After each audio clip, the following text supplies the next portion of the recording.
Good evening. Before I begin, I want to send a special message to everyone who's been affected by Hurricane Laura. Our hearts are with you. The President will continue to support you every step of the way. And just like Americans always do, the nation will come together to help you rebuild your homes, businesses, and communities stronger and more resilient than ever before.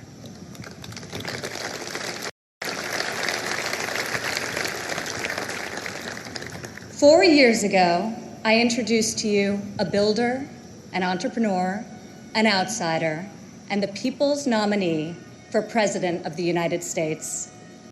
Tonight, I stand before you as the proud daughter of the people's president.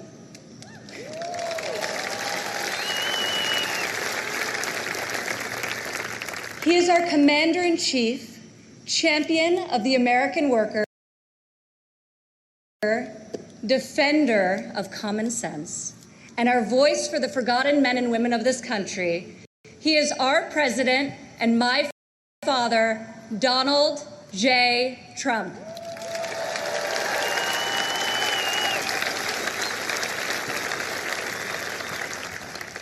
This evening, I want to tell you about the leader I know and the moments I wish every American could see. I want to tell you the story of a president who is fighting for you from dawn to midnight, when the cameras have left, the microphones are off, and the decisions really count. When Jared and I moved with our 3 young children to Washington, we didn't exactly know what we were in for, but our kids loved it from the start. My son Joseph promptly built Grandpa a Lego replica of the White House.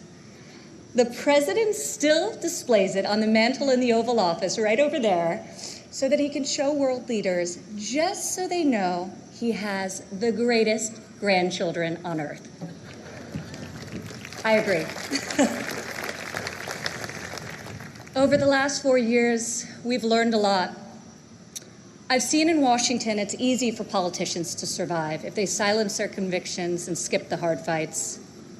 I couldn't believe so many politicians actually prefer to complain about a problem rather than fix it. I was shocked to see people leave major challenges unsolved so they can blame the other side, campaign on the same issue in the next election. But Donald Trump did not come to Washington to win praise from the Beltway elites. Donald Trump came to Washington for one reason and one reason alone: to make America great again.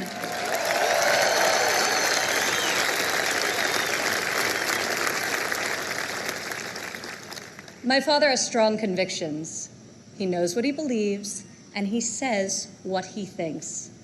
Whether you agree with him or not, you always know where he stands. I recognize that my dad's communication style is not to everyone's taste, and I know that his tweets can feel a bit unfiltered. But the results speak for themselves.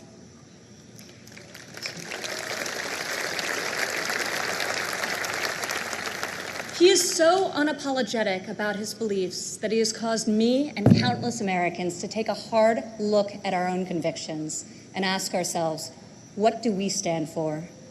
What kind of America do we want to leave for our children?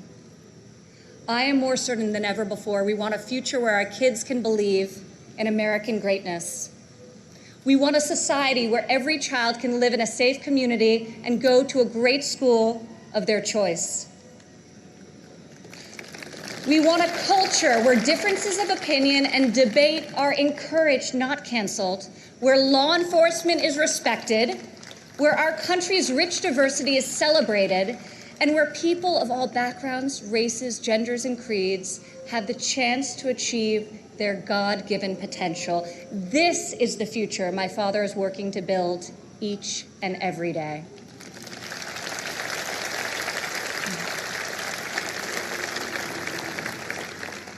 Building, after all, is what he's done his whole life. He has admired and befriended construction workers on countless job sites.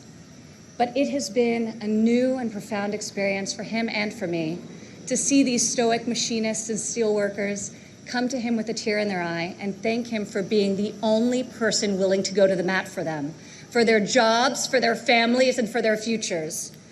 To the hardworking men and women across America and here tonight, you are the reason my father fights with all of his heart and all of his might. You are the reason he ran for president in the first place, and you are the reason he is going to keep fighting for 4 more years.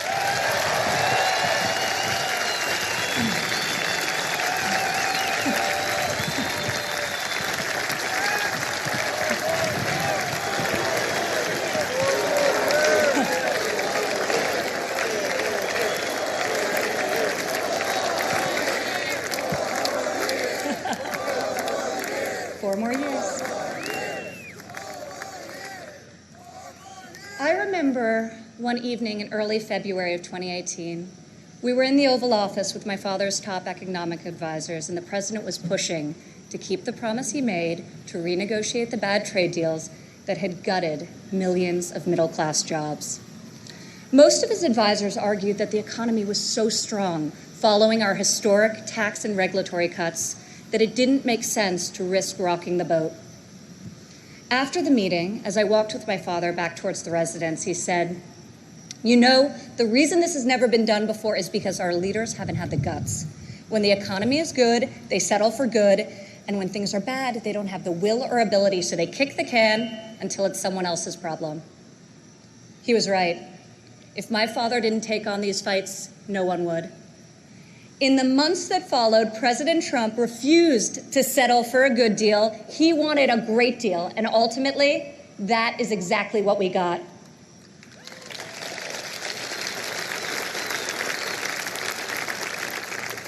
I remember each time he was updated on the progress of the new trade deal with Mexico and Canada, he would say, "Don't let down those dairy farmers I met in Wisconsin. I don't want them to like this deal. I want them to love it."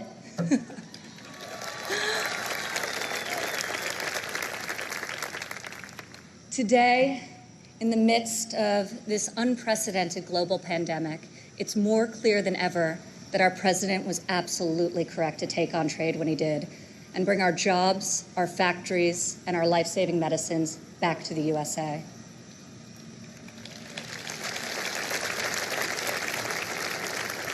As our nation endures this grave trial, I pray for the families who are mourning the loss of a loved one, for those who are battling COVID-19, and for the first responders and the healthcare heroes who remain on the front line of this fight. The grief, sorrow, and anxiety during this time is felt by all. I've been with my father, and I've seen the pain in his eyes when he receives updates on the lives that have been stolen by this plague. I have witnessed him make some of the most difficult decisions of his life. I sat with him in the Oval Office as he stopped travel to Europe. I watched him take the strongest, most inclusive economy in a lifetime, the lowest unemployment in a half century, and the highest wage increase for working families in decades, and close it down to save American lives. It is why our president rapidly mobilized the full force of government and the private sector to produce ventilators within weeks, to build the most robust testing system in the world, and to develop safe and effective treatments, and very, very soon a vaccine. My father isn't deterred by defeatist thinkers. The word impossible, well, it only motivates him. Donald Trump rejects the cynical notion that this country's greatest achievements are behind us. He believes that nothing is beyond our reach and that the best is yet to come.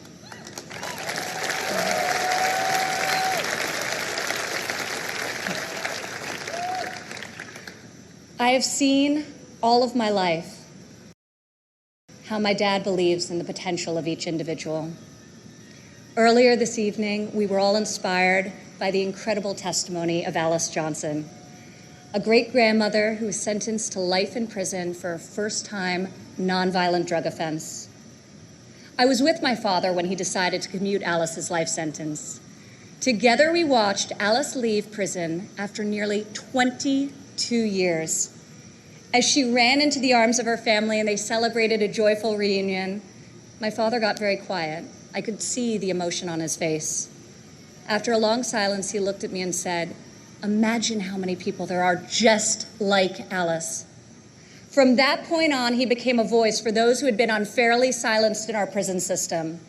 President Trump rectified the disparities of the 1994 Biden crime bill that disproportionately hurt African Americans. Against all odds, he brought together Republicans and Democrats and passed the most significant criminal justice reform of our generation, and we're just getting started.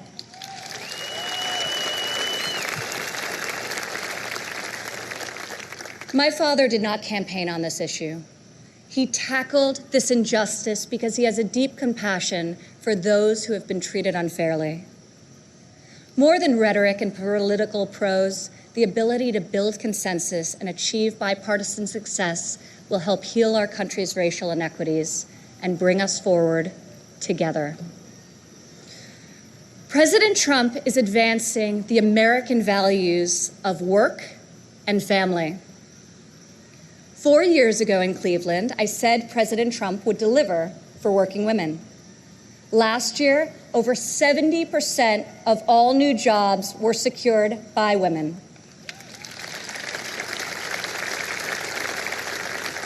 Four years ago, I told you my father would focus on making childcare affordable and accessible.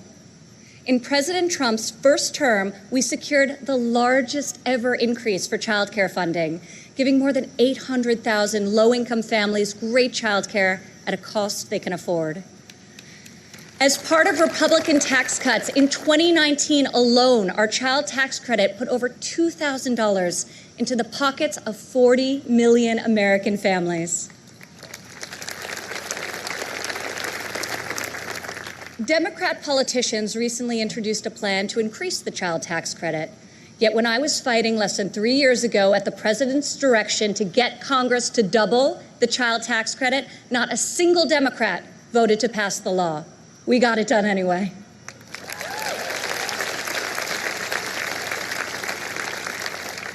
Four years ago, I promised that President Trump would support mothers in the workforce. In his first year in office, he signed into law the first ever national paid leave tax credit. Today, 8 million more Americans have access to this benefit.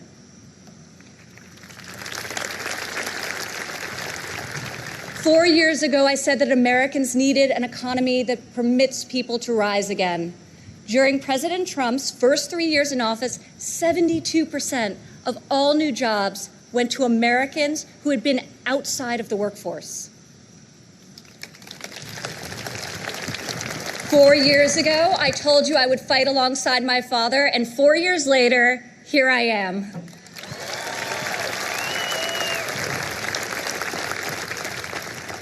Many of the issues my father has championed are not historically Republican priorities. Yet where Washington chooses sides, our president chooses common sense. Where politicians choose party, our president chooses people.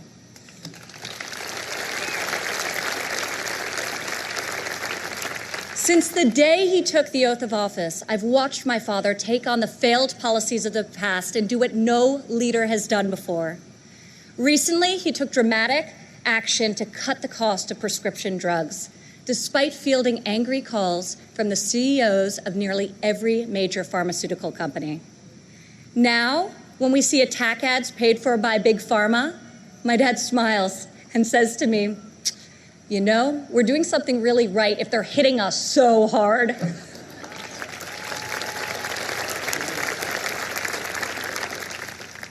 This spring, our president saw that American crops were going to waste because food supply chains were disrupted by the virus. He directed Secretary Perdue and me to find a way to get this nutritious food, fresh fruit, vegetables, meat, and dairy, to families most in need. Within a matter of days, we launched the Farmers to Family Food Box program, which has now delivered over 100 million meals into the hands of American families.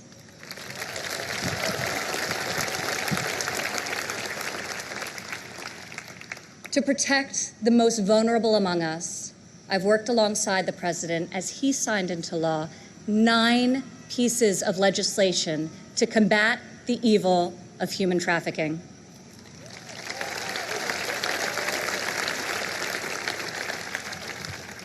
I've stood by my father's side at Dover Air Force Base as he's received our fallen heroes, and each time it has steeled his resolve to finally stop the endless foreign wars.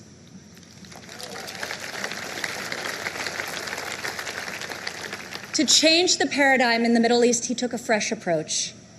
I heard foreign leaders beg him not to move the American embassy to Jerusalem, yet he delivered on a promise also made and unfulfilled by past presidents because my father knew that it was the right thing to do. Defying all expectations, just weeks ago, he rewrote history again by making a peace agreement in the Middle East, the biggest breakthrough in a quarter century.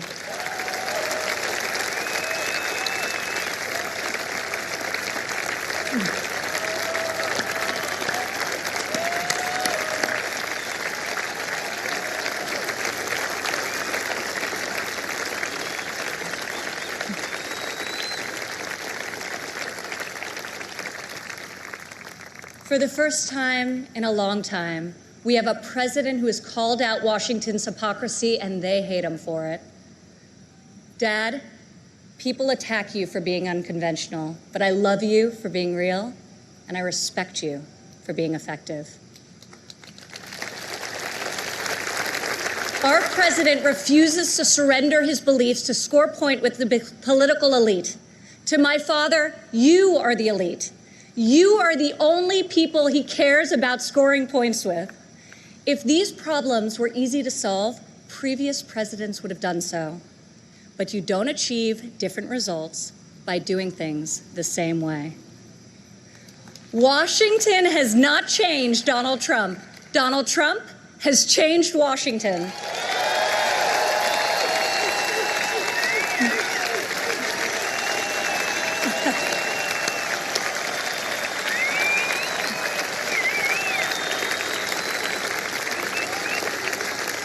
America doesn't need another empty vessel who will do whatever the media and the fringe of his party demands.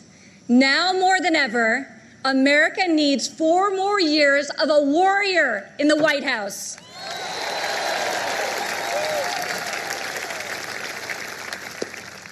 Tonight, I could not be more proud to introduce my father, a man I know was made for this moment in history.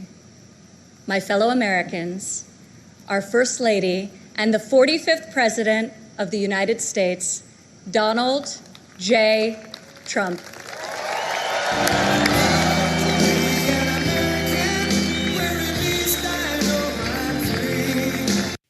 Hey, NBC News viewers, thanks for checking out our